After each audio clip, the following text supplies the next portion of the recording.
গণভোটের যে গণরায় সেটা বাস্তবায়নই আমাদের এই আন্দোলনের প্রধানতম লক্ষ্য। কিন্তু বিদ্যমান যে জনদুর্ভোগ, জ্বালানির যে সংকট,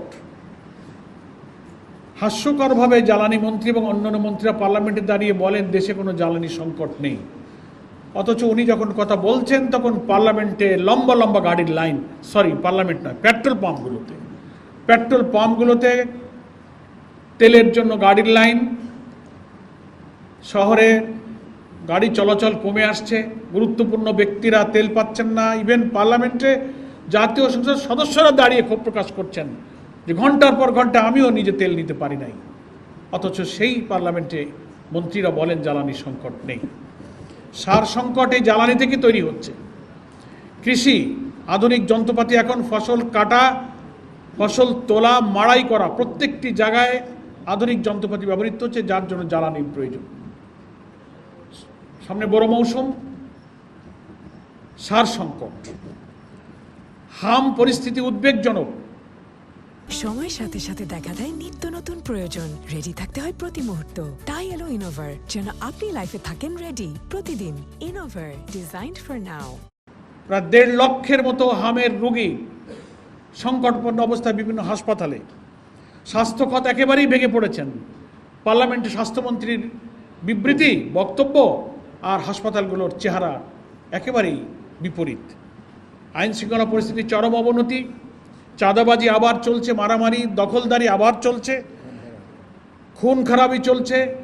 বিভিন্ন জায়গার কমিটি, নানান জায়গার সমিতি কমিটিতে সেই কর্তৃত্ববাদী শাসনের মতো এখন দখলবাজি শুরু হয়েছে। দখল হচ্ছে, বাতিল হচ্ছে, এবং একটা দলের নেতৃত্বে দেশ যেন আবার সেদিকে চলে যাচ্ছে। আর ব্যাংক খাত একেবারেই ধ্বংস করার দিকে ওনারা চলে গেছে। এমন কোনো নজির আছে কিনা একটা সরকার ক্ষমতায় এসে 1-1.5 মাস যে পারে নাই 40-42 হাজার কোটি টাকা শুধু ব্যাংক থেকে ঋণ করেছেন। আর ব্যাংকগুলো দখল করে নিজেদের সিন্ডিকেটওয়ালা লোকদের হাতে ব্যাংক তুলে দিয়ে সাধারণ গ্রাহক কোটি কোটি যারা আমানত রেখে এখন চরম উদ্বিগ্নতার জন্য রাজপথে নামছেন, বক্তব্য রাখছেন, কথা বলছেন।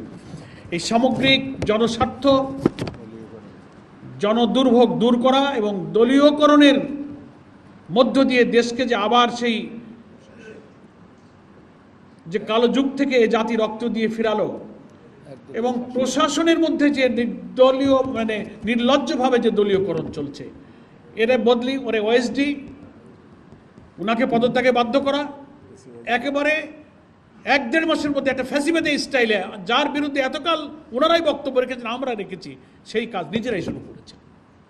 সচিবালয় থেকে শুরু করে একেবারে সিভিল অ্যাডমিনিস্ট্রেশনের অধস্তন পর্যন্ত সব সরিয়ে দিচ্ছে। তো ফলে আমরা দেখছি যে শাসন ব্যবস্থার, রাষ্ট্র ব্যবস্থার কোনো গুণগত পরিবর্তন হয়নি। সে কারণে এর একমাত্র সমাধান হচ্ছে জুলাই সনদে যে সংস্কারের ব্যাপারে জাতি ঐক্যবদ্ধ হয়ে সম্মতি দিয়েছিল, সবাই সংস্কারের পক্ষে। জুলাই সনদে আমরা স্বাক্ষরকারী যে দলগুলো ছিলাম, প্রত্যেকটি কথা জুলাই সনদের সব কিছুই পুরোপুরি বাস্তবায়ন করা ছাড়া এর যে আইনি ভিত্তি, আমাদের সংবিধান সংস্কার পরিষদের অধিবেশন আহ্বান এবং সেটাকে এই জুলাই সনদকে আইনে রূপান্তরিত করে সংবিধানের অংশ হিসেবে যুক্ত করা, এই ছাড়া আমাদের সামনে আর কোনো সমাধান নেই। সেই জন্য সমাজের সাংবাদিক বন্ধুগণ, সেই গণভোটের গণরায় বাস্তবায়নের জন্য আমরা চলমান আন্দোলনকে এগিয়ে নিয়ে যাওয়ার জন্য আমরা পরবর্তী দফার কর্মসূচি আজকে ঘোষণা করছি, যা কিছুক্ষণ পূর্বে আমাদের শ্রদ্ধেয় শীর্ষ নেতৃবৃন্দ এই কর্মসূচির ব্যাপারে একমত পোষণ করেছেন। আমাদের এই আন্দোলন ইনশাআল্লাহ চলবে। দফায় দফায় শীর্ষ নেতৃবৃন্দ পরিস্থিতির আলোকে এই গণভোটের গণরায় বাস্তবায়ন শীর্ষে, আর প্রত্যেকটি সময়ের চলমান জনদুর্ভোগ সম্পর্কে আন্দোলনও আমাদের ইস্যুতে থাকবে।